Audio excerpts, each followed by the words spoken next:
is one of like my oldest songs. I've had it for about 3 years now. I wrote it after a trip to Berlin with an ex-girlfriend at the time, and we went on one of those like kind of really cheap student holidays where you're only allowed your hand luggage. And we went to Berlin, and it was right in the middle of winter, so it was freezing, and we stayed in a kind of cheap hostel and everything. I can just remember like the trip being great, but just very cold and quite grey.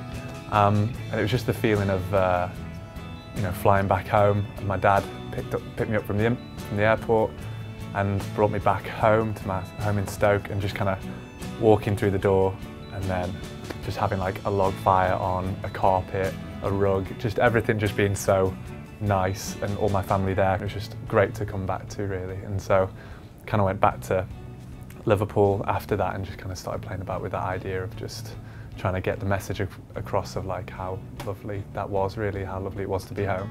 I think they're in like a whirlwind a bit like me as well, because it's none of us like, I never planned to kind of be a musician as a kid or anything like that, or even as a teenager. It's been quite a recent thing really in the past maybe 5 or 6 years. And so my family didn't know that either.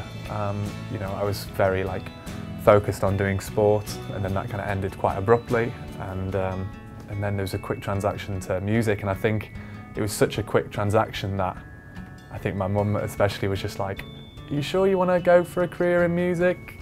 Can you do that?" Because they'd never really heard me writing songs or anything like that. And when I told my family that I wanted to apply to the Liverpool Institute of Performing Arts where I studied, it's a hard place to get into, and it's like 2,000 applicants and like 24 spaces or something like that.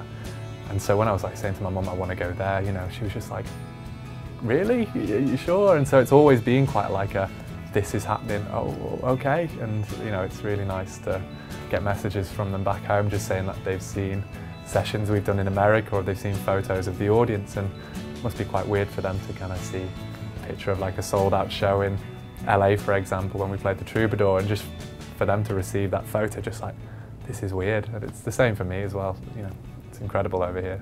Yeah, obviously the Beatles are from Liverpool, and they're such a historic band, and we're very proud of that history and, you know, of the Beatles, and we make the most of it with all the tourist trips and everything like that. You do get compared, you know, to that sound and stuff like that. There's such an amazing scene in Liverpool at the moment that needs more recognition, and people need to maybe stop looking at the Beatles for a second and really look at the current scene, which is doing so well. They are such a great band, and they start, you know, such an inspiration for so many following amazing historic bands and stuff. So you got to just kind of, I suppose, just take it on the chin, just be like, oh, you know, I do like the Beatles and they're good, but now there's a really good scene that really needs that attention, really. I don't really know what it is, apart from just the music. I think it was just hearing this kind of African sound come through into like into the mainstream, really.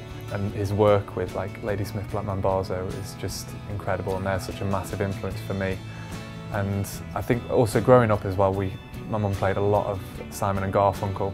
So I think that was my first experience of Paul Simon, was listening to Simon and Garfunkel. And I thought, you know, these are fantastic songs. And then suddenly being introduced to like Graceland, for example, such a jump from Simon and Garfunkel to that, and so much more upbeat and so much more summery. And just hearing, you know, these guitar licks that I've never heard before, like there's like something very special about the intervals that kind of Afrobeat guitars use. It's not just a standard little melody, it's quite a jump, and it, you know, it keeps you on your toes. And I love that. I love the kind of surprise element of his music. I don't want to be afraid of just trying something, and I think the most important thing to do for me is when I'm songwriting or kind of developing the songs, is to have fun. And I think with fun comes kind of like the spontaneity of, you know, the choices that you can make and the routes that you can take these songs down. When we were recording home, we were having a lot of fun at that time doing so, and we were just recording it in our flat.